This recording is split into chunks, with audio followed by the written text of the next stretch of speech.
요즘 그 박민영 TV 아주 잘 나가는데 축하드립니다.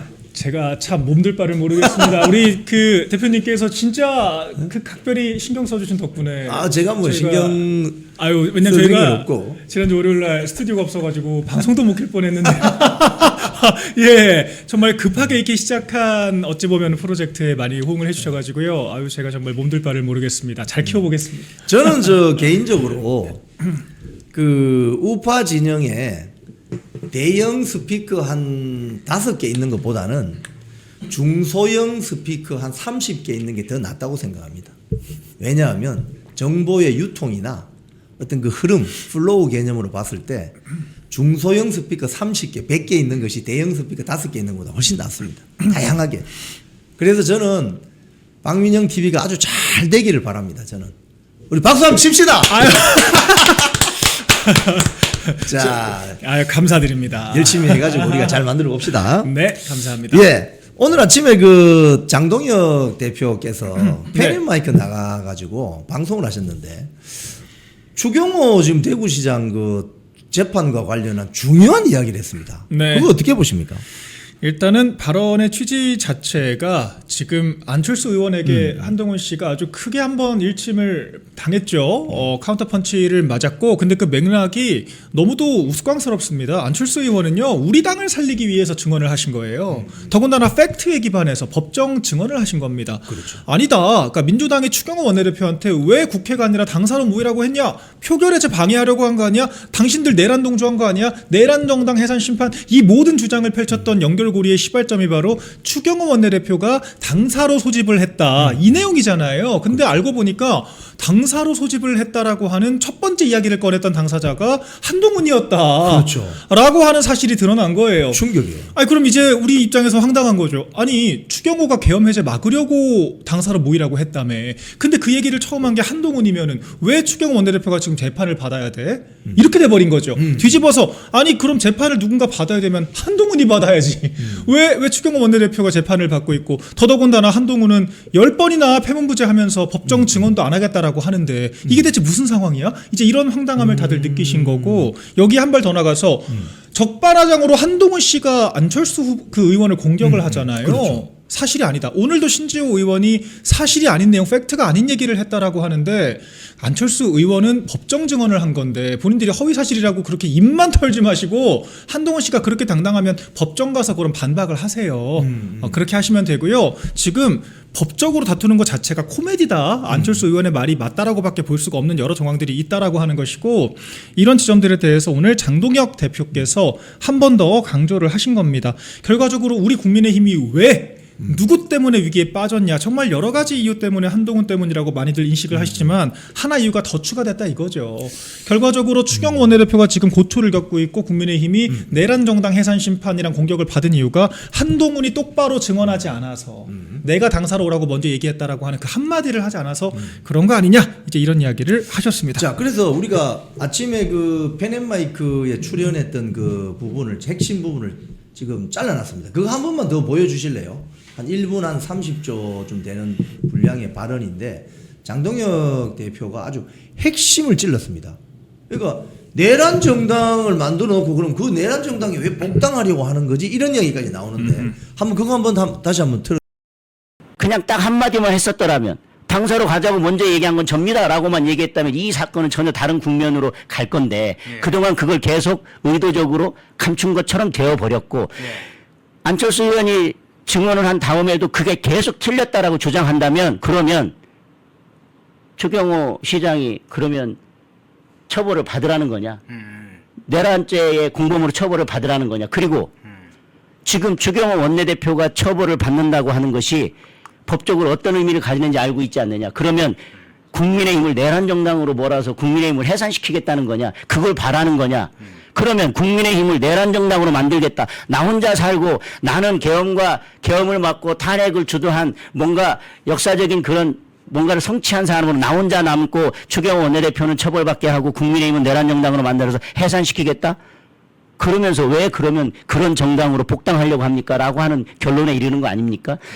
많은 당원들과 우리 의원님들이 이번 사태를 보면서 갑자기 그런 생각이 들었을 것입니다. 그런데 왜 국민의힘으로 복당하려고 하지? 국민의힘이 그로 인해서 내란 정당으로 몰려서 국민의힘이 어떻게 해도 나는 상관없다라고 하면서 나는 계엄 해제를 주도한 그런 사람이다라고 계속 본인의 그것만 축해 세우면서 사실 본인은 계엄 해제에 대한 표결권도 없습니다. 본회의장에서 가서 같이 계엄 해제에 찬성하고 표결한 것들은 그 당시 18명의 국회의원이지 본인은 표결에 찬성하지도 않고 그냥 본회의장에 들어올 수 없는 사람이 본회의장에 들어와서 그 당시 이재명 대표하고 악수한 저 부분을 보면 말이죠.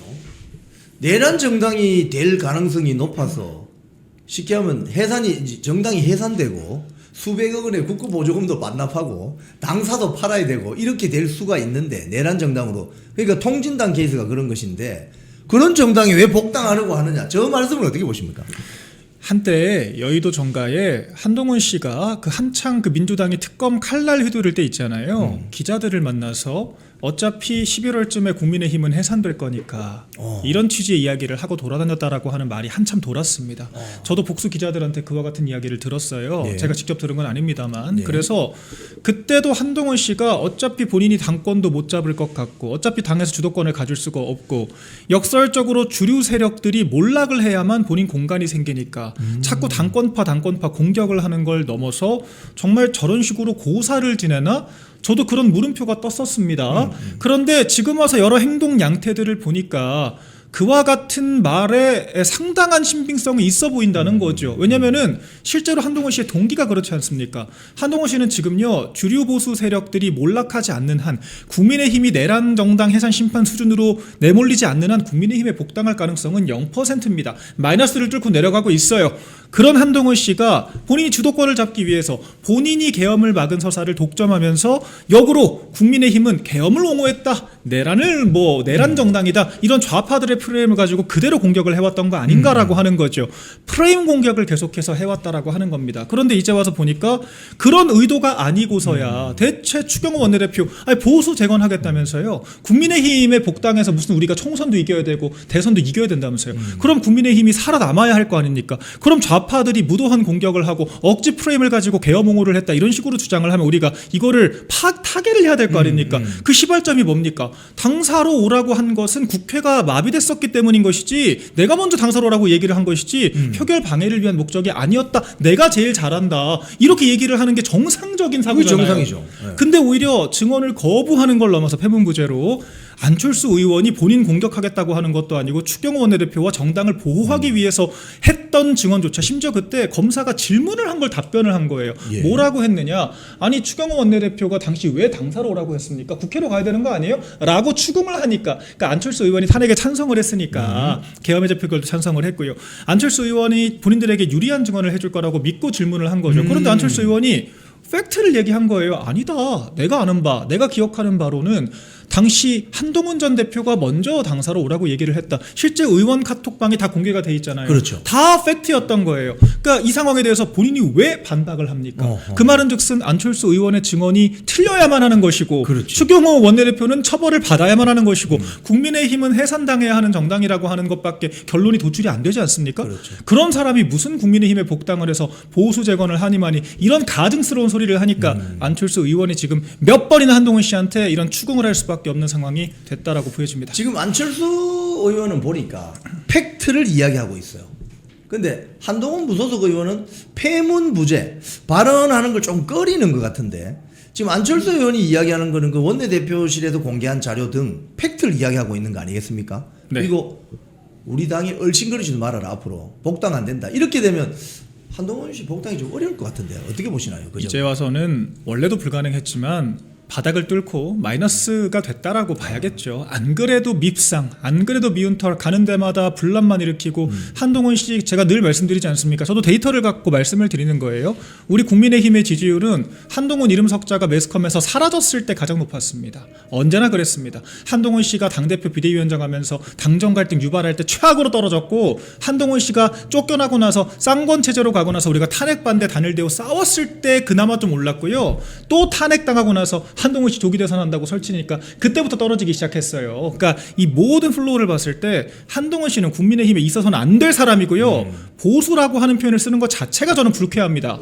자꾸 무슨 본인이 보수라고 합니까? 보수를 망가뜨리기만 했던 사람이 이건 뭐 강도가 집 지켜주겠다고 하는 거랑 뭐가 달라요? 그러니까 애초에 거기서부터 저는 동의를 못하는 건데, 예. 네 그런 상황에서 이제 안철수라고 하는 어쨌거나 저는 동의하지 않지만 탄핵에 찬성하기도 했고요. 여러 가지 당론을 어기는 행태들이 있었지만 그렇기 때문에 또 한편으로는 확장성이 있다라고 평가를 받고 중도적이라고 평가를 받는 안철수 의원조차도 한동훈에게 등을 돌렸다라고 하는 그런 상황이 돼버렸기 때문에 이런 식이면요 당에서 거의 모든 의원들이 다 돌아섰다. 친 한동훈에 빼고는 전부 다 돌아섰다라고 봐도 과언이 아닌 상황이 됐다라고 생각을 합니다. 오늘 아침에 나온 그 여론조사 제가 한 4장쯤 되는데 하나씩 제가 먼저 보여드리겠습니다. 첫 번째가 한동훈 무소속 의원이 복당하면 국민의힘이 도움이 되나요?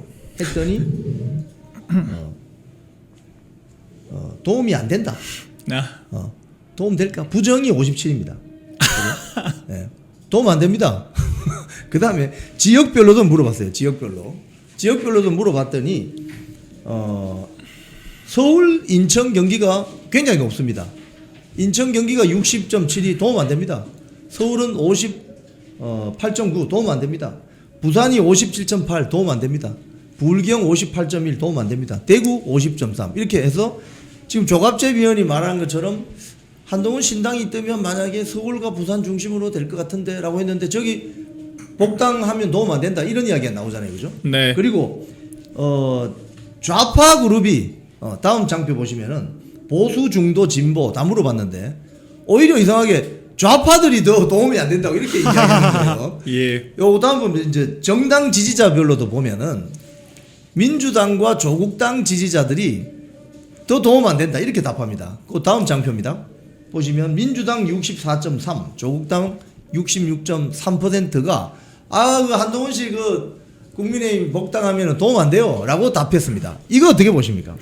저는 오히려 한동훈에 대해서는요 좌파들이 더 객관적으로 보고 있다는 생각을 해요. 네. 왜 그러냐면 다들 아실 겁니다. 우리 이 재래식 미디어들이 하루 종일 주구장창 무슨 뭐 한동훈의 뭐 찹쌀 할매인가요? 뭐 그런 얘기를 하루 종일 틀어 제끼면서 뭐 거의 베이비시팅 그 이상의 무슨 미화 작업들을 열심히 하고 있잖아요. 근데 이제 관성적으로 재래식 미디어를 소비하시는 저는 이 정보 비대칭의 피해자라고 생각을 하는데 우리 일부 TK에 있는 어르신들이 아유 그래도 한동훈이 조선일보 이렇게 밀어주는데 약간 이런 마음이 전 있는 것 같아요. 그러니까 오히려 국민의힘 내에서 약간 오염이 있다. 한동훈이 정말 안 될 사람인데 자꾸 이런 안 될 사람을 강제적으로 정보 비대칭 상황을 이용해서 주입하려고 하는 재래식 미디어의 한 줌 영향력이 좀 있는 게 아닌가 생각이 되고 오히려 지금 다른 모든 정당들도 공통적으로 과반 이상 종합적으로는 20%포인트 이상이 도움 안 된다라고 하고 있죠. 근데 자 제가 하나 좀 분석을 하고 싶은 건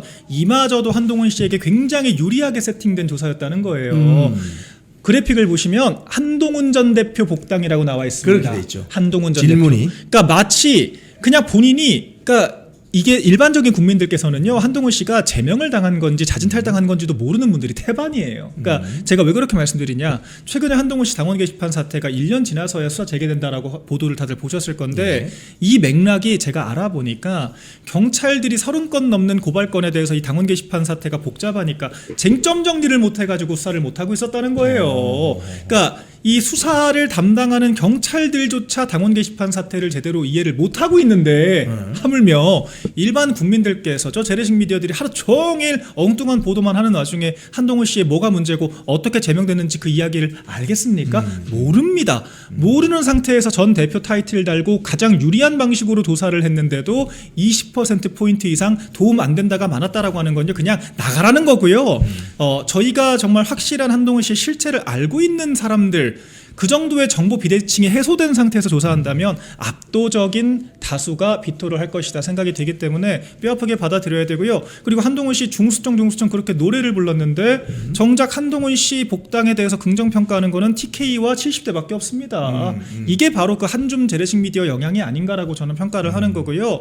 제발 그 중수청 중도 확장 이런 거 팔고 다니지 마시고 그냥 한동훈 씨에 대한 객관적이고 간명한 이미지는 그냥 비호감 이미지 여러 아이템 착장하고 다니면 다니면서 하나만한 횡설수설 이야기 깐족깐족 그렇게 토론한 잘하는 척하면서 광 팔고 다니는 그런 이미지다라고 하는 이제 객관적인 사실을 좀 받아들이셔야 한다 생각을 합니다. 예. 자, 광고 하나 보시고 말씀 이어가도록 하겠습니다. 광고 보시겠습니다. 네, 시청자 여러분, 요즘 많이 필요하시죠? 힘드신 분들을 위해서 남재현 원장이 새로 개발한 알부민 2090 NMN 소개합니다. 제가 한 병 들고 나왔는데요.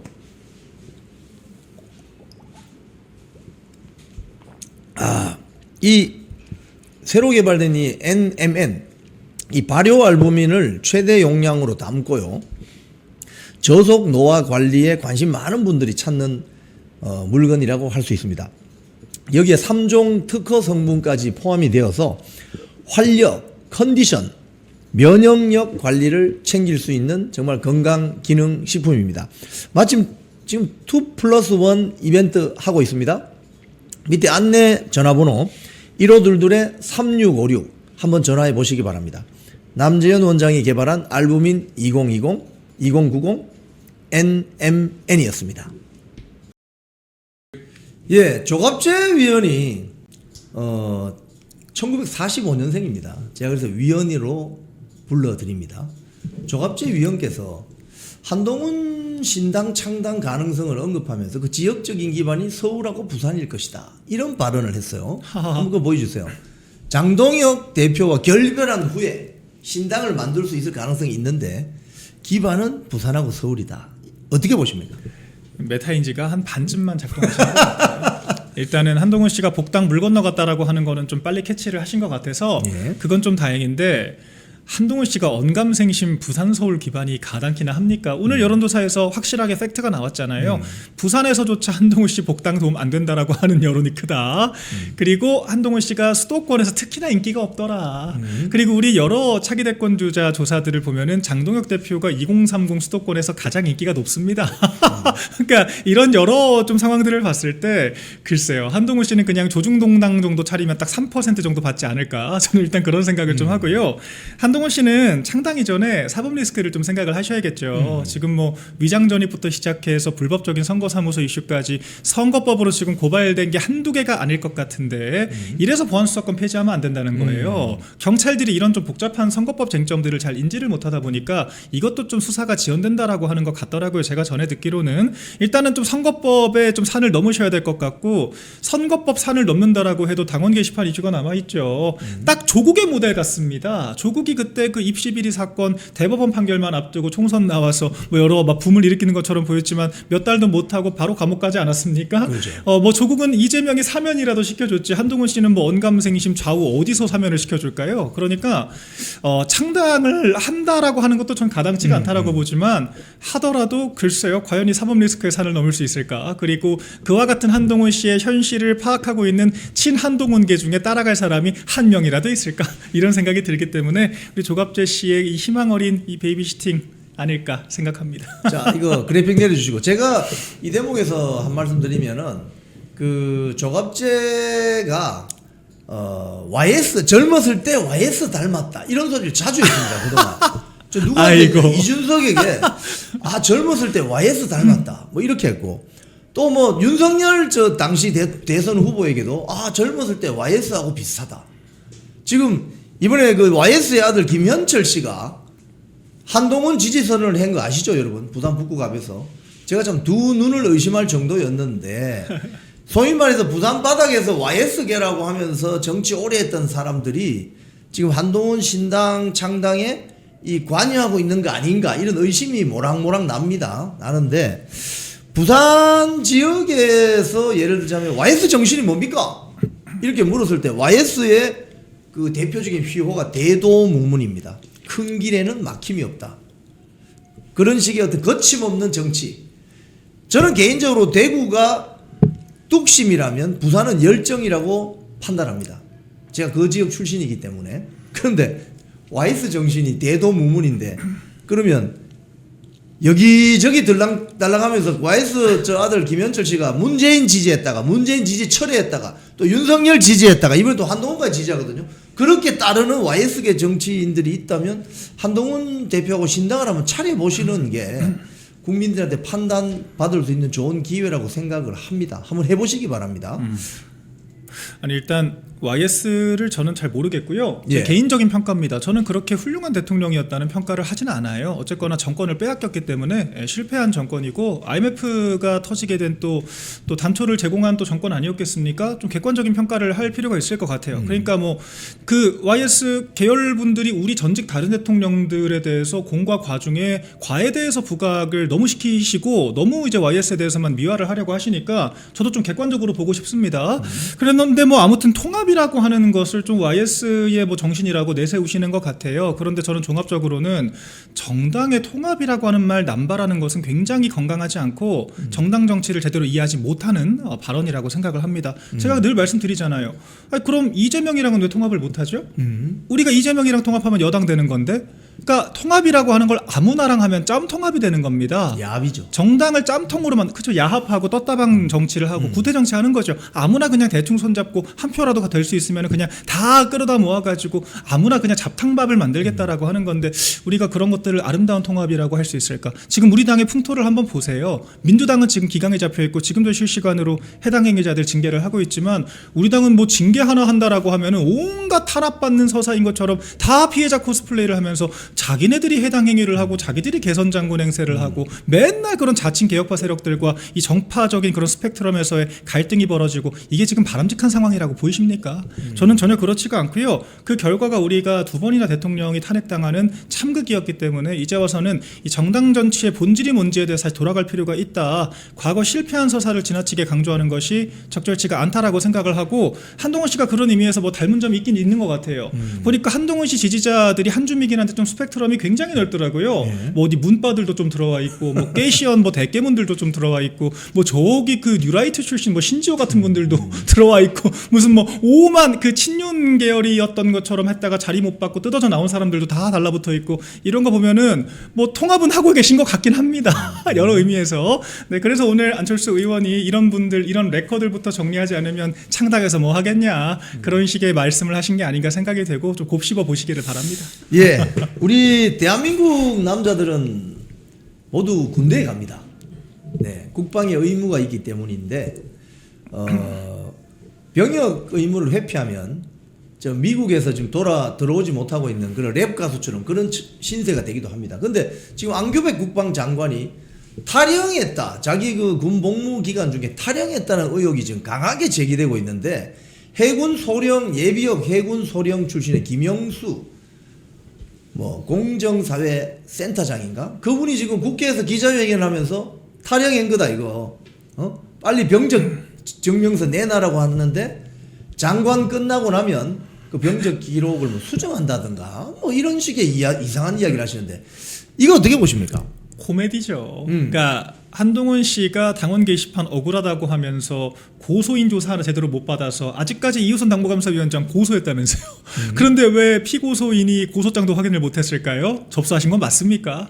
기사만 태우고 뭐 철회를 하셨든가 고소장 접수도 안 하고 나왔든가 뭐 둘 중 하나인 것 같은데 그러니까 억울하면은 법적 조치를 하죠. 가처분을 걸든 고소장을 뭐 내든 하다못해 뭐 행정소송을 걸든 그렇지 않습니까? 예. 그런데 지금 안규백 장관은 너무 한가로운 것 같아요. 세상에 저 같으면요 탈영병이었다라고 하는 수준의 의혹을 받으면 너무 억울해서 잠도 안 올 것 같은데 그럴 것 같아요. 잠도 안 오고 얼마나 저 지금 군대에서 제가 고생하는데. 누가 저한테 그런 식의 찌라시 음해를 하잖아요. 저 방송하다 나가서 전화합니다. 국방부에 지금 말이 되는 거냐고 당장 병적 기록서 가져와라.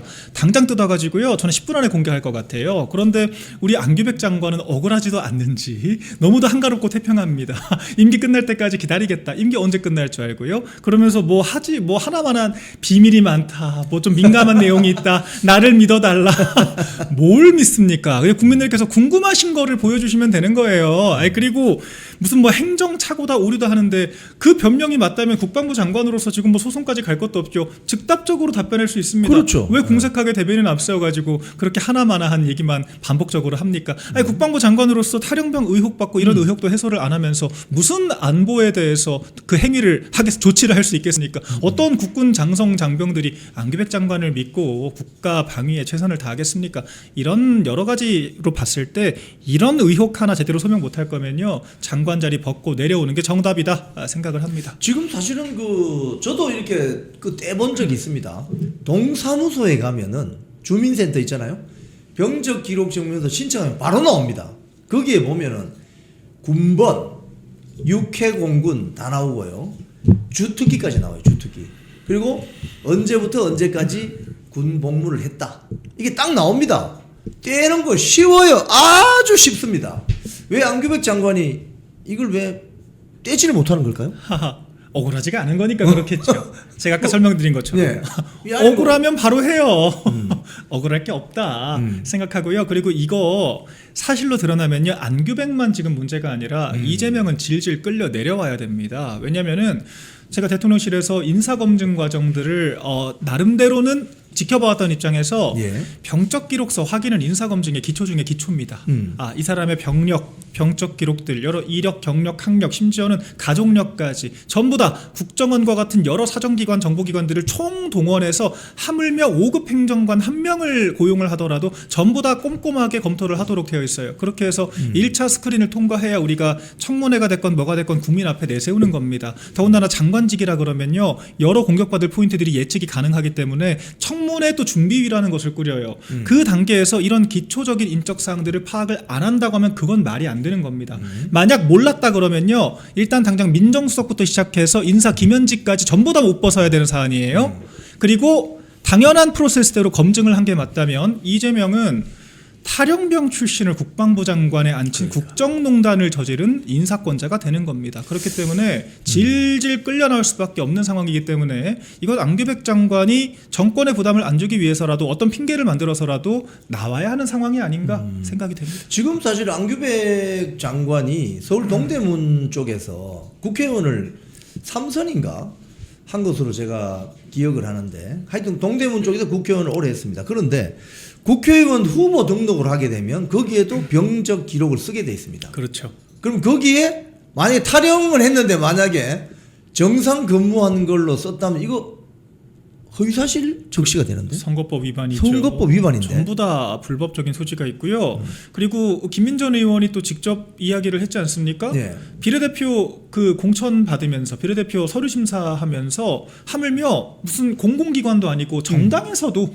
병적 기록 본인이 아니라 남편의 병적 기록, 그것도 이제 결혼하기도 전에 그죠. 있었던 그런 복무 실황에 대해서 당에 알려달라, 기록 증명서를 내달라라는 요청을 받았다는 거예요. 그러니까 너무 상식적인 것이지 않습니까? 이 사람이 육해군 어디를 나왔는지, 방위로 나왔는지, 현역을 나왔는지, 뭐 장교를 나왔는지 우리가 전부 다 국민적인 검증 대상이 되지 않습니까? 국방의 의무가 있기 때문에. 근데 이런 것들을 하물며 정당, 선거 출마에도 다 제출을 해야 되는데 이런 병적 기록서 하나 공개를 못하면서 지금 일국의 장관, 그것도 국방부 장관 자리에 앉아 있겠다라고 하는 게 말이 되나요? 그러니까 일반 국민들도 전부 다 소명을 하는, 하다못해 회사를 들어가도 다 공개를 하는 그런 내용 하나 밝히지 못하는, 참 김현지에 이어서 이재명 정권의 인사들은 하나같이 투명한 게 없다 생각이 듭니다.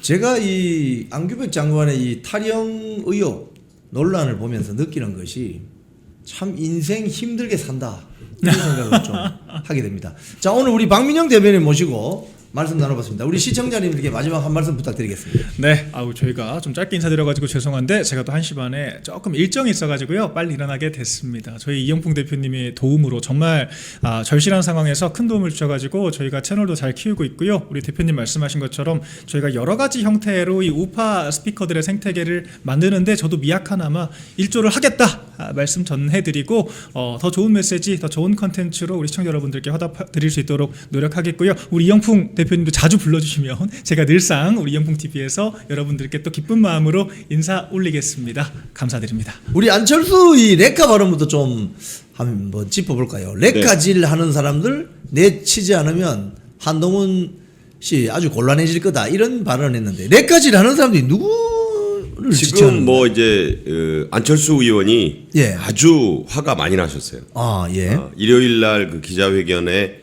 그 진실을 밝혔는데 한지아가 그 비례대표 한지아가 뭐 잘 아시는 대로 그 작은아버지가, 그러니까 이 한화갑 아니겠습니까? 예. 그러다 보니까 사실 이게 보수 당의 그 의원이 맞느냐, 그때 그 정치 시작할 때부터 말이 많았잖아요. 예. 그 한동훈계에는 지금 그 하문경도 그렇고 또 그 전에 김경률 회계사도 그렇고 사실은 그 한동훈이 법무장관을 거쳐서 당 대표를 했지만 정치를 시작할 때 주변에 모인 사람들을 보면 과연 이 보수계 인사들이냐라는 말이 나왔잖아요. 예. 그 한지아 의원이 그 안철수 의원의 그 발언에 대해서 이 비판을 하는데 예. 저도 그 얘기를 듣고 좀 이 대응을 잘못하고 있다 이런 생각이 들었어요. 예.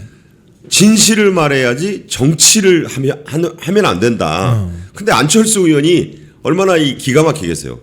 그 이야기 자체가 본인이 법정에서 증언을 선서까지 하고 증언을 한 사람을 진실을 말하지 않고 정치를 했다. 아니 법정에서 정치하면 잡혀가요.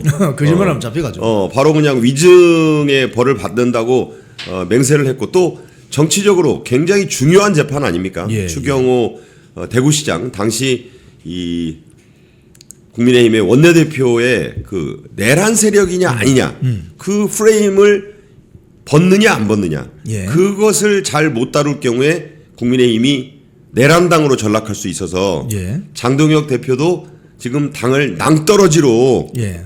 내몬 사람이 바로 한동훈 아니겠느냐. 예. 그 이제 그 발언이 바로 그거잖아요. 문자 메시지 당사로 모여라를 먼저 보낸 게 추경호 원내대표가 아니라 한동훈이다. 그 증거가 있잖아. 예. 핸드폰에 그 메시지를 가지고 한 얘기에 대해서 정치를 한다. 그러니까 그거는 이 법정 증언을 조롱을 넘어서서 모독한 거예요.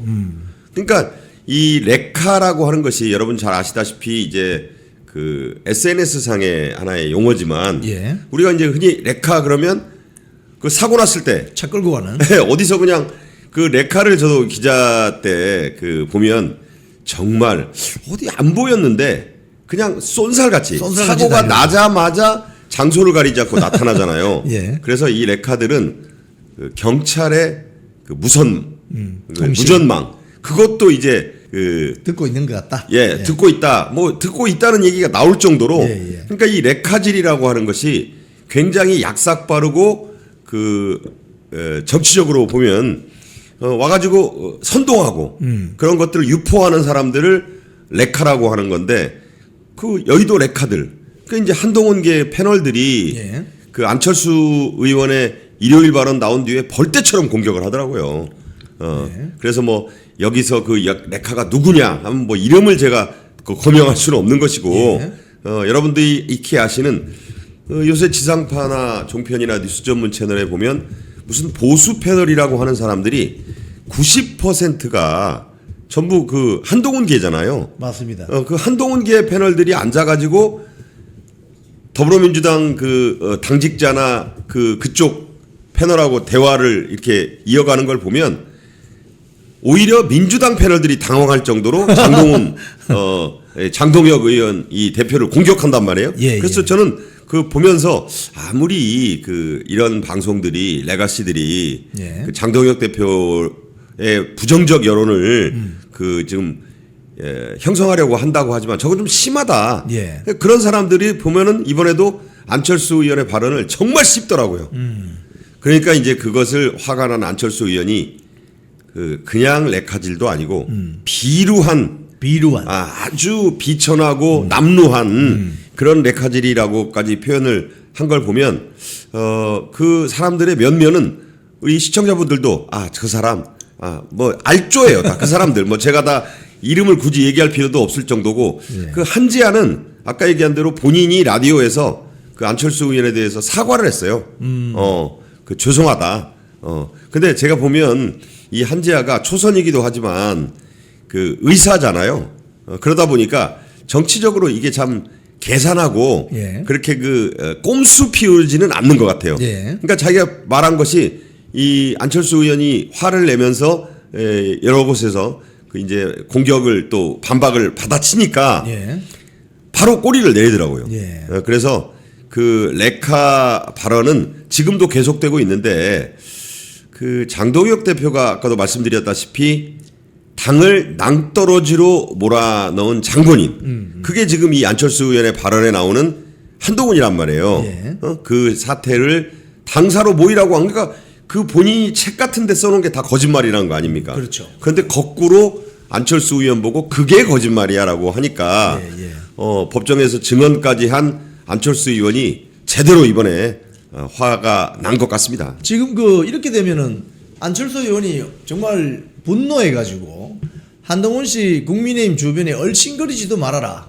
복당 불가다. 이렇게 되면 안철수 의원이 이 국민의힘 내부에서 약간 중도층의 어떤 지지를 받고 있다고 본다면 복당하기 힘들어지는 거 아닙니까? 그렇죠. 안철수 의원은 여러분이 잘 아시다시피 그 정치적으로 표결 같은 거 할 때는 예. 상당히 그 한동훈계가 우리 편 아니야?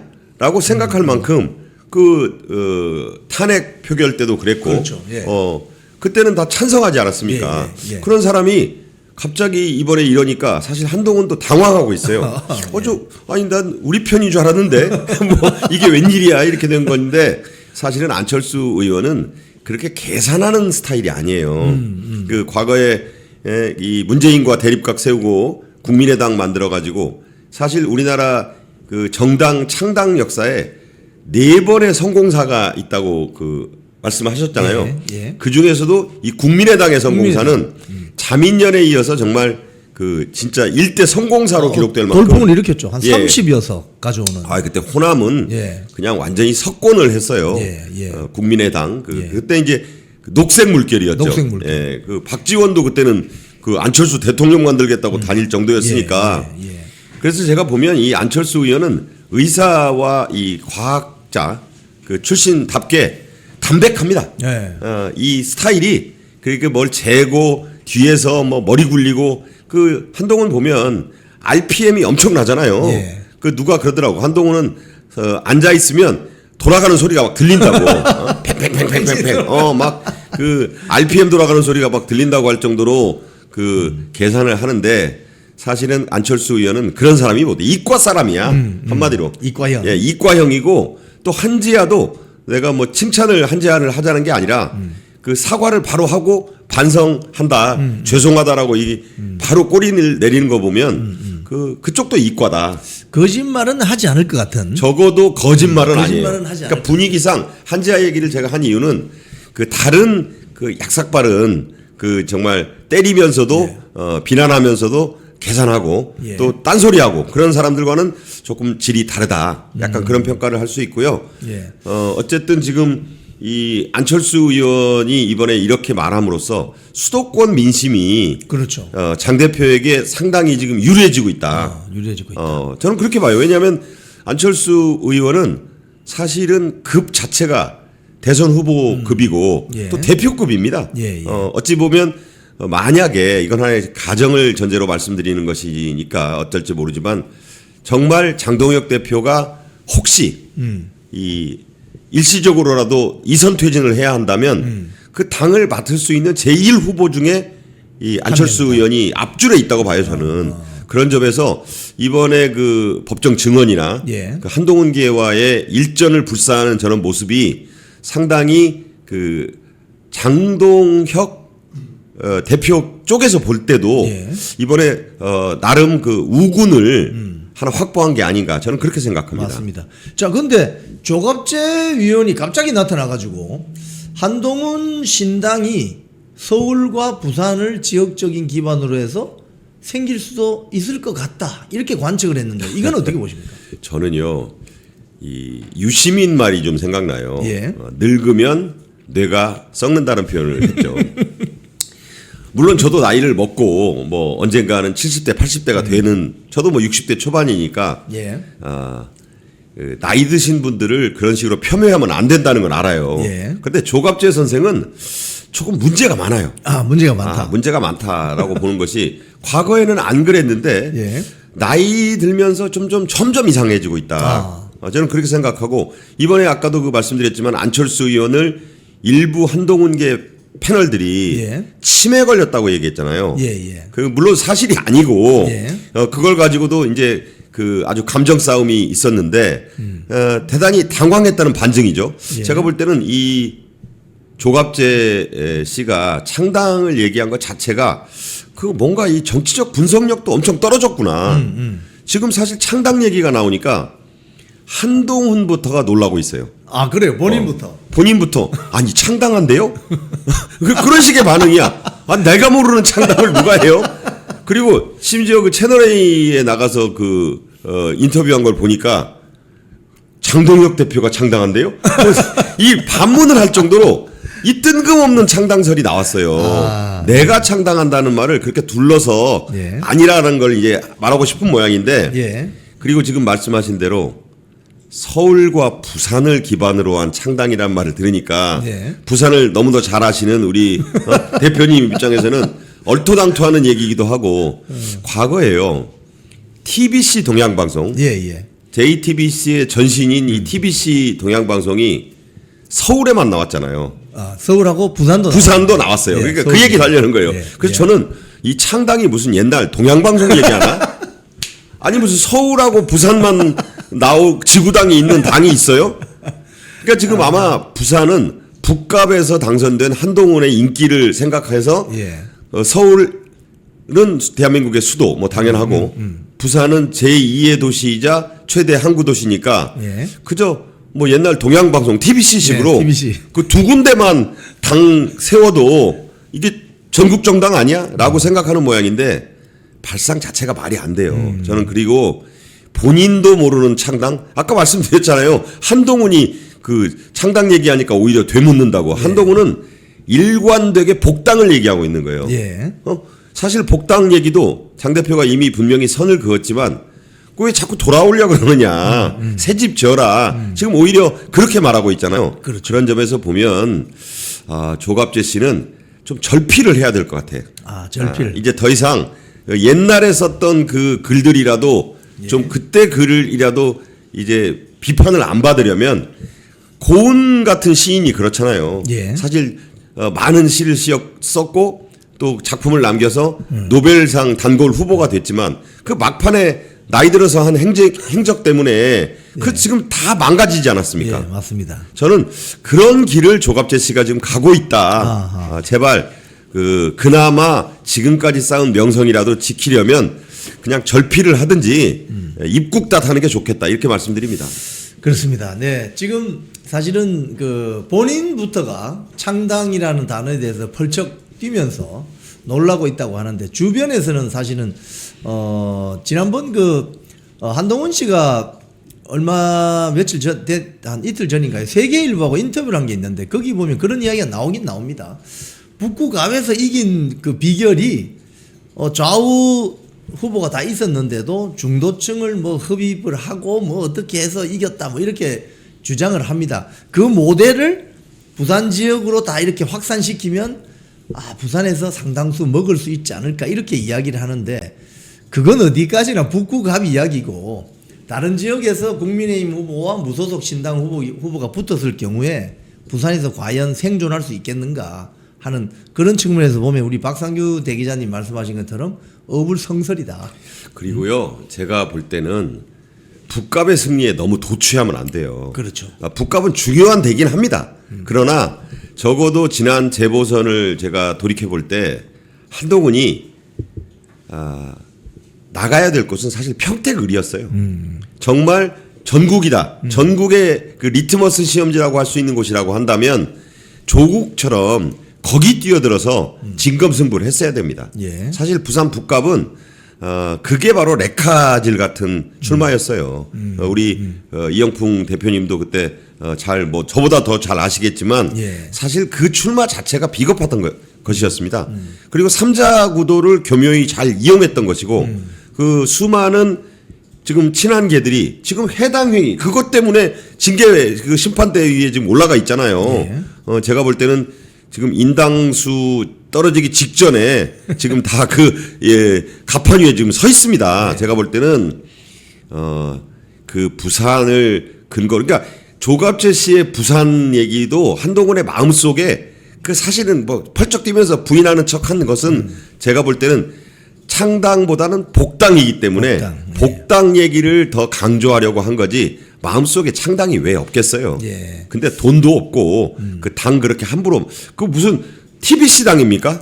말도 안 되는 소리를 서울하고 부산만 있는 당이 어디 있어요. 제가 얼핏 알기로 이 중앙당 창당을 하려면은 시도당이 9개인가 10개인가 있어야 됩니다. 예, 그렇죠. 예, 그러려면은 상당한 어떤 기술적인 또는 재정적인 어떤 그런 게 들어가야 되는데 창당하는 게 쉬운 게 아니죠. 자, 근데 지금 제가 어제입니까? 동아일보 어디 칼럼을 보니까 오피니언 팀장이라는 분이 글을 쓰셨는데 장동혁 체제가 지금 내부의 반발 세력이나 뭐 이런 세력들이 이제 선거 끝나고 나서 당대표 체제를 흔들지 않는 이유가 임기가 6개월 미만으로 남았을 때 대표를 제거하면 새로 들어오는 지도부가 2년의 임기를 가지게 되는데 그렇지 않은 경우는 잔여 임기를 그렇죠. 가지기 때문에 지금을 흔들 필요가 없기 때문에 당분간은 연말까지는 이렇게 간다. 근데 위기가 11월부터 해서 내년 2월에 올 것이다. 뭐 이런 식으로 굉장히 경고성, 협박성 칼럼을 제가 보고 깜짝 놀랐는데 그렇다면 반대로 뒤집어서 생각하면 장동혁 지도부는 지금 해당 행위자에 대한 좀 강력한 징계 같은 걸 해야 되지 않습니까? 지금 타이밍에? 지금 그렇죠. 제가 누누이 말씀드리지만 사실 중앙윤리위원회가 그 시간을 끌 일이 별로 없어요. 그 나와 있는 행위고 새로 조사할 것도 없습니다. 이미 다 확보된 해당 행위가 있잖아요. 북갑에 내려가서 치킨 먹은 사람들부터 예, 시작해서 예. 뭐 한동훈의 대구 유세라 할까 사실상의 선거 행위 예, 예. 그때 같이 했던 예. 우재준이 그때는 있었거든요. 그렇죠. 예, 그렇죠. 자기는 뭐 부산하고 치킨만 아니면 된다라고 생각해서 그걸 지우개로 박박 지우려고 하는데 대구에서 네가 뭔 짓을 한지 우리는 알고 있다. 영화 제목 아니에요. 예. 네가 지난 여름에 예. 그런데 제가 볼 때 이 해당 행위자에 대한 것은 심플하다. 예. 그리고 지금 나오는 얘기가 스마트하게 핀셋으로 본보기로 좀 몇 명만 그렇죠. 하고 이 확전할 필요는 없어요. 예. 괜히 여러 명을 사실 뭐 이 징계라든가 이 숙청 뭐 이런 걸 많이 하면 공연이 없는 적도 만드는 거 아닙니까? 예. 그래서 일정 부분 때릴 사람만 아주 핀셋으로 좀 때리고 대표적으로 제가 볼 때는 조경태라든가 예. 송파 정도는 좀 정리를 해야 되지 않을까 저는 송파. 상징적인 인물 그리고 우재준 예. 우재준은 저는 장동혁 대표가 이미 말했습니다만 만약에 이 징계를 받는다면 우재준은 대표 사퇴를 요구한 것 때문이 아니에요. 분명히 얘기하건데 부산 안 간 것도 알고 예. 뭐 치킨 안 먹은 것도 좋아요. 예. 대구에서의 해당 행위가 있다. 그래서 저는 우재준 요 정도 인물은 뭐 제가 자꾸 또 이름을 얘기하면 그 사람들만 해라 뭐 이런 뜻은 아닌데 예. 상징적인 인물 5-6명은 빨리 당원권 정지 1년에서 2년 사이에서 결론을 내야 됩니다. 그래서 공포감을 일단 줘야 돼요. 그래야 뭐 규율이 생길 것 같아요. 그렇죠. 공포감을 주고 이 징계라는 것은 어이쿠 나도 잘못하면 저렇게 되겠는걸? 예. 이라는 그 공포감을 갖게 만들어야 돼요. 이 조직을 운영할 때 두 가지가 있으면 그 사람의 영혼도 움직일 수 있다고 한 게 당근과 채찍. 예. 다시 말해 인사권과 이 재정권 아닙니까? 예. 예. 그 대표가 둘 다 갖고 있잖아요. 그렇죠. 그 재정권은 없어도 인사에 관해서 줄 수 있는 게 승진만 있는 게 아니라 징계라는 칼이 있습니다. 예. 그 징계라는 칼은 저는 빨리 꺼내고 되도록이면 막 뭐 크게 휘두를 거 없어요. 아주 외과 수술식으로 몇 명은 딱 도려내고 그다음에 나머지는 대사면 뭐 우리가 흔히 하는 말대로 예. 이렇게 해서 속전속결로 당을 빨리 안정시키는 게 좋겠다. 저는 그렇게 생각합니다. 통상적으로 이 선거가 끝나면 당무감사를 해서 당협위원장들을 교체를 하거나 또는 징계받을 사람들이 있으면 징계위원회를 열어서 빨리빨리 해결을 하고 이런 어떤 순차적인 어떤 절차가 있는데 지금 사실은 내후년 총선까지 이제 한 1년 5개월 정도 남았다고 봤을 때 당에 좀 규율을 잡고 조직을 재정비하는 이런 조치들이 좀 장동혁 대표가 좀 세게 몰아쳐줘야 되지 않나 이런 지적이 많은데 어떻게 보십니까? 저도 그렇게 생각합니다. 이 조강특위를 열어서 사고당부를 어차피 정리해야 돼요. 예. 그렇다면 이번에 해당 행위자에 대한 징계를 하면서 지금 사고로 분류되어 있는 당부가 있지 않습니까? 예. 그런 것까지 합쳐서 예. 하는 김에 예. 뭐 떡본 김에 제사 지내더라고 예. 징계는 여러 번 하면 안 됩니다. 이 약효도 좀 떨어지고 예. 그러니까 한 번 할 때 세게 하는 거죠. 세게.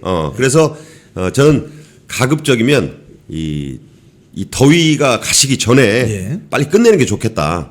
그래서 당이 자꾸 지금 뭐 장외 정치 한다고 자꾸 그 대표를 몰아세우는데 예. 아니 대표가 오죽하면 전국을 돌아요. 그렇겠죠. 그 당 내에서 장 내에서 싸우자고 하는 사람들은 그 참 그 정치 오래 한 사람들도 그런 얘기를 하는 걸 보고 제가 놀랐는데 예. 싸울 여건이 돼야 싸우죠. 그렇죠. 예. 그 정점식 원내대표도 그런 표현을 썼잖아요. 한병도를 만날 때마다 무슨 거대한 벽 앞에 서 있는 것 같다. 벽 참호다는 거 아니에요. 예. 그렇다면 정상적인 원내투쟁 자체가 불가능한 사람들하고 뭘 원내투쟁을 하라는 겁니까? 사실 우리 그 박상규 대기자님 저 80년대 학교 다니시고 또 80년대 후반에 또 언론사 그렇습니다. 입문하셔가지고 그 당시에 야당들이 보면은 권위주의 정권 시절에 이 야당들이 보면 야당 지도자들이 이 원내 투쟁이 잘 안 되면은 밖으로 집회도 나가고 어이. 체류탄이 난무하고 이런 시절을 우리가 겪었는데 그때하고 비교하면 지금 너무 약하죠. 식물성 국회 아닙니까 이거? 그때 제가 대학교 막 입학해가지고 12대 총선. 예, 예. 아 진짜 12대 총선이었어요. 그때 그 양김이 우리가 아는 그 DJ와 YS? 또 YS가 민추협을 만들어서 맞아요. 정치를 이제 막 할 때입니다. 민주화 추진협의회. 예, 민주화 추진협의회. 그래가지고 뭐 그 고문이다. 그때 김대중 전 대통령은 김고문으로 불렸고 민추협 대표였던 YS는 김 대표, 김 총재로 불리지 않았습니까? 예. 그때는 대표가 아니라 총재 시절이에요. 총재 시절이죠. 그런데 그때도 의석이 얼마 안 되는데 매섭게 싸웠어요. 아, 저도 그때 기억합니다. 예. 전두환 전 대통령 정부가 정말 지금의 이재명 정권 못지않게 셌잖아요. 셌죠. 서슬이 시퍼럴 때인데 그때도 뭐 요새 그 정치 용어는 아닙니다만 다구리라는 말이 나왔잖아요. 네. 그때 정청래가 지금 다구리 지금 맞고 있다. 네. 집단 폭행 당하고 있다는 표현을 썼는데 그 정권하고도 야당이 정말 잘 싸웠습니다. 맞습니다. 예. 그리고 이 장외투쟁은 야당의 무기인 거예요. 무기죠. 예. 아니 저렇게 거대한 벽창호 같은 그 절대 권력을 집권당이 휘두르고 있는데 거기서 뭘 원내 투쟁을 합니까? 원내에서 받아줘야지 투쟁을 하죠. 맞습니다. 그 무슨 서영교 앞에서 피켓 들고 서 있으면 그게 투쟁입니까? 그건 투쟁이 아니에요. 예. 제대로 야당이 싸우는 모습은 장외에서 빛을 발하는 것입니다. 그런데 장동혁 대표가 투쟁하는데 나가 도와주지도 않고 그렇죠. 측근들이 전화해서 제발 좀 참석해 주세요 하는데 뭐 익십해버리거나 예. 뭐 딴 핑계 대고 부산에서 의원들이 17명이 있는데 거기 단 아까도 그 말씀하셨지만 2명 2명. 옛날 그 양김 시대 같으면요 제명이에요 제명 제명. 거기 안 나온 사람들 출석 딱 불러가지고 예. 너무 좋다 하니까 대표를 너무 물러보게 만든 것도 이번에 좀 기강을 좀 세워야 됩니다. 80년대 말씀하시니까 좋은 게 옛날에도 있었어요. 아, 좋은 게 옛날에 많았었습니다. 네. 참 지금 그 시절을 복귀해 보면 지금 대한민국의 야당이 왜 이렇게 식물성 국회의원들만 웰빙족, 선비족 뭐 이런 선비도 아니에요. 그냥 약해 빠져가지고 왜 이렇게 이거 왜 이렇다고 보십니까? 초식남들이지. 초식남. 요새 많이 나오는 초식남. 알파걸 뭐 이런 말이 있는데 오히려 강단은 여성 의원들이나 여성 당직자들한테 많이 발견이 되고 예. 그 남자 의원들이 기계가 없어요. 그러니까 저는 그 박민식 후보가 삭발할 때 그걸 많은 사람들이 좀 안 좋게도 얘기하고 했어. 물론 그 자체가 뭐 삭발부터 한 것은 좀 문제가 있다 이런 말도 있지만 예. 그 옛날에는 정말 그 혈서 쓰고 단지까지는 제가 바라지는 않아요. 그거 좀 그러나 의원들 혈서 정도는 썼습니다. 네. 제가 그게 언제 때인데 그런 식의 얘기를 하냐고 저를 비판하실 분도 있겠지만 야당 의원 하나가 여당 의원 10명을 그 이겨낼 수 있는 일당 100, 뭐 일당 10 그때 나온 얘기예요. 맞습니다. 근데 전투력이 너무 없어. 지금 보면 에어컨 빵빵하게 나오는 나라가 지금 기름 넣어주는 차. 맞습니다. 의원회 간 지금 온도가요. 가보신 분들 알겠지만 20도. 추워서 반팔 입고 다녀요 그 사람들. 그러니 밖으로 나가고 싶어 하겠냐고요. 저는 이 야당이 좀 더 야당 나와야 된다. 그 야자 자체가 여러분 다시 한번 사전적으로 말씀드리지만 덜 야자예요. 광야에 그냥. 덜에서 싸우라는 당이 장외투쟁하는 대표 보고 뭐라고 그러면 되겠냐고요. 야당 역할에 충실히 지금 하는 게 대표인데 도와주지 않고 나오라도 안 나가고 뭐 하는 겁니까 이건? 참 그래서 지금 어제 광주에 갔던 장동혁 대표가 6.3 시민혁명군이요. 내일 그러니까 오늘입니다. 17일 날 내일입니다. 올림픽 공원 올공으로 전부 모입시다.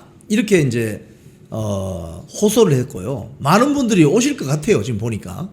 그래서 지금 올공 사태는 앞으로 어떻게 될 것 같습니까? 전개가. 지금 우선 안타깝지만 그 트루스포럼 대표 오늘로 날짜상으로 지금 16일째 아니겠습니까? 16일째죠. 네, 맞습니다. 전 대단하다는 생각이 드는 게 물론 저분이 금식 기도 같은 걸 하신 분이라 그래요. 그래서 이제 단련은 좀 됐다고 하는데 그래도 물과 소금만 먹고 16일째 저는 쉽지 않습니다. 쉬운 정도가 아니라 상상이 잘 안 돼요. 정말 극한의 그 투쟁을 지금 하고 있고 많은 분들이 지금도 그 그림을 보면 이 더운 날에도 계속 모이셔서 하고 있는데 이 자체가 이제 상설화되는 집회로 지금 가고 있지 않습니까? 중요한 건 빨리 특검을 해야 되니까 지금 윤상현 그 특위위원장이 더불어민주당 사람들하고 어찌 보면 의견을 같이 해서 재검표하자고 지금 했다가 지금 아주 거센 비판을 받고 있는데 그 야당 출신 위원장이 할 말이 아니죠. 특검부터 해야 돼요. 최소한 특검을 하면서 재검표를 해야 됩니다. 그렇죠. 특검이 주도하는 재검표를 해야 돼요. 재검표를 지금 하자는 그 윤상현 위원장이 동조하는 그 재검표는 중앙선관위가 하는 재검표예요. 선관위에게 빌미를 주는. 그거는 선관위가 피의자 보고 작물 만지라고 하는 거하고 똑같은 거 아닙니까?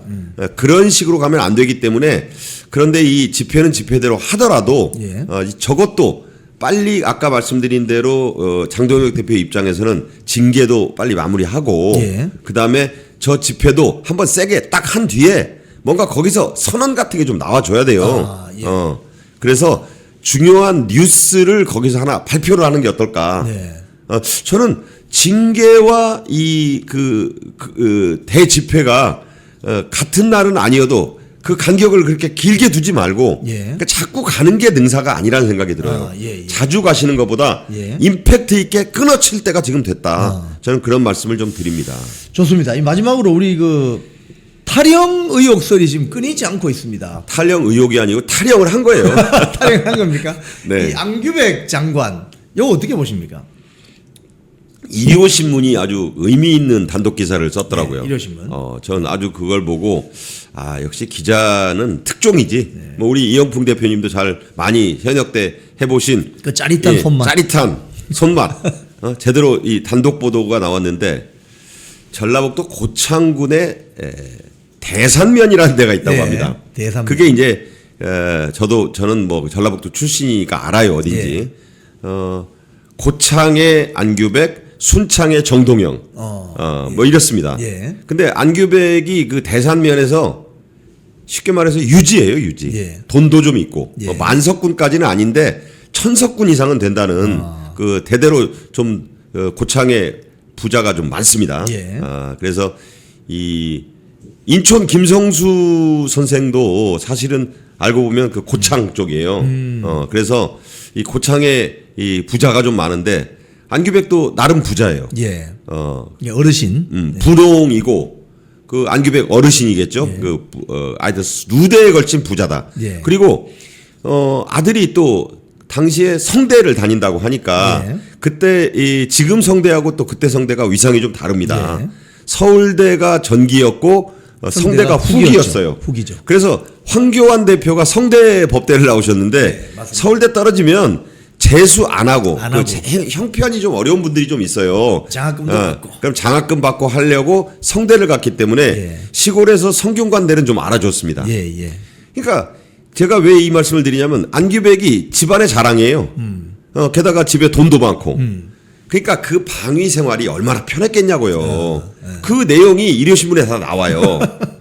그러면서 그 편하다는 방위를 시골에서 자기 동네에서 유지 아들이 했으니 이게 완전히 그 편하다는 방위 중에서도 정말 꿀맛 같은 방위 생활을 했다고 봐야 돼요. 당나라 군대처럼. 당나라도 뭐 더 되죠. 그런데 네. 문제는 그 증언이 나왔어요. 예, 증언 나왔죠. 그 같이 근무했던 동네 형이죠. 그러니까. 예. 아니 그 규백이가 근무 안 했어. 서울 가서 명륜동 가서 학교 다니고 뭐 놀았어. 그렇게 된 거예요. 그러니까 예. 그 입이 많잖아요. 그리고 그 아무리 그 동네에서 부잣집이고 그 이렇게 떵떵거리는 집안애가 그렇게 특혜를 받은 방위를 하면서 서울 가서 학교를 다니니까 예. 제보가 없었겠습니까? 수많은 제보가. 수많은 제보가 있어서 그 당시에 그 방위 관계자, 경찰 관계자 다 한 통 속일 텐데 그러니까요. 그 안에서 알력이 생겼다는 거 아니에요. 그래서 그 여러분도 익히 아시는 DP조가 탈영병 추적조가 예. 잡으러 올라간 거야. 예. 그 왜냐하면 너무 심하니까. 자 그런 내용이 이 일요신문에 보도되면서 사실 안규백은 이제 탈영 의혹이 아니라 그냥 탈영자예요. 탈영자. 탈영자라고 봐야 되는데 병적 기록을 안 내놓네. 지금 그 병적 기록에는 여러분이 잘 아시는 구금 30일이 들어있어요. 예. 영창 30일. 영창 30일. 근데 영창 30일을 우리가 영창 30일 보통요. 저도 주변에 방위 친구들이 좀 있는데 영창 일주일 가도 굉장히 긴 거예요. 그거 큰 겁니다. 아시잖아요. 예. 큰 겁니다. 그거. 보통 영창 2, 3일 가는 게 보통 2, 3일 가요. 보통이잖아요. 예. 한 달이면 어마어마하게 나쁜 짓 한 거예요. 어마어마한 그래서 친 거죠. 진짜 안규백이 병적 기록을 못 내놓는 이유가 그 사유가 쓰여 있을 거라는 거예요. 예. 아니 뭘 했길래 30일간 영창을 가냐. 그것도 그 관계자들이 다 봐주는 그 동네 시골 방위 그 다 한치 건너면 전부 다 아재고 당숙이고 하는 그 동네에서 뭔 짓을 해서 30일간 영창을 갔지? 그게 핵심이에요 지금. 그래서 사실 병적 기록서 이런 거는 동사무소 가서 떼면 됩니다. 금방 뗄 수 있습니다. 예. 바로 나오죠 바로. 예, 바로 나옵니다. 그리고 그 작년 7월에 청문회 때도 그 얘기 했잖아요. 예. 그런데 한사코 그때도 안 보여줬고 이번엔 더 못 보여주지 이제. 근데 제가 궁금한 게 국회의원 출마할 때는 그럼 그 병적 기록대로 기술하지 않고 사실을 적시하지 않았던 소리인가요? 그렇게도 볼 수 있죠. 그때 그 선거 때는 저것만 나오잖아요. 그 전과 기록. 전과 기록. 방위 시절에 이 입창 기록은 안 나옵니다. 안 나오죠. 그거 제출 의무가 없어요. 일반 사회에서의 전과 기록만 나오니까. 그러니까 우리가 그 방위병 친구들이 그 술 먹고 이렇게 쌈박질하고 하면은 영창 며칠씩 갔는데 제가 걱정하니까 그러더라고. 그 싫어해요. 야 이거 나중에 다 그 사회에서는 기록 안 나와. 그거를 안규백은 이용하는 거죠. 그 낼 의무가 없어요. 그러네요. 인터넷으로 3분 만에 뗄 수 있답니다. 3분. 야. 사실은 정말 궁금해요. 저도 궁금합니다. 네. 그 30일이 도대체 why? 이유가 궁금합니다. 만약에 영창 30일이라면 어마어마한 군대 내에서의 어떤 범죄가 벌어진 거죠. 방위 무기징역형이야. 방위 무기. 자 오늘 우리 박상규 대기자님 모시고 여러 이슈를 가지고 대담 나눠봤습니다. 우리 끝으로 우리 시청자님들께 한 말씀 부탁드리겠습니다. 네, 제가 지금 코가 좀 약간 맹맥해서 명쾌한 그 음성을 못 전해드렸는데 항상 이영풍 TV 나올 때마다 뭔가 좀 더 여러분께 제가 더 유익한 또 투쟁에 도움이 될 만한 그런 말씀을 해드리고자 노력하는데 부응이 되는지 항상 고민하고 있습니다. 더 좋은 모습으로 또 찾아뵙도록 하겠습니다. 감사합니다. 콩TV를 사랑하시는 시청자 여러분, 대한민국은 지금 체제 전쟁 중입니다. 연성 파시즘 체제로 갈 것이냐 아니면 자유민주주의 체제를 지킬 것이냐, 이를 위해서는 결단과 용기가 필요합니다. 민주당의 정보통신망법이 통과되어서 오는 7월부터 시행이 됩니다. 이렇게 되면 언론 자유 훼손은 물론이고 자유우파 유튜버들의 산업 생태계에 심각한 지장이 예상됩니다. 여러분, 어떻게 해야 되겠습니까? 여러분들의 도움이 필요합니다. 여러분들이 우잘사 회원에 가입하셔서 대한민국 체제 전쟁에 승리하고 국민의힘 장동혁 지도부를 지켜내고 정보통신망법을 비롯한 언론 자유를 심각하게 훼손하는 여당발 공세에 대응해 주시기 바랍니다. 우잘사 회원 많이 가입하셔서 함께 가는 여정을 만들어 갑시다. 감사합니다.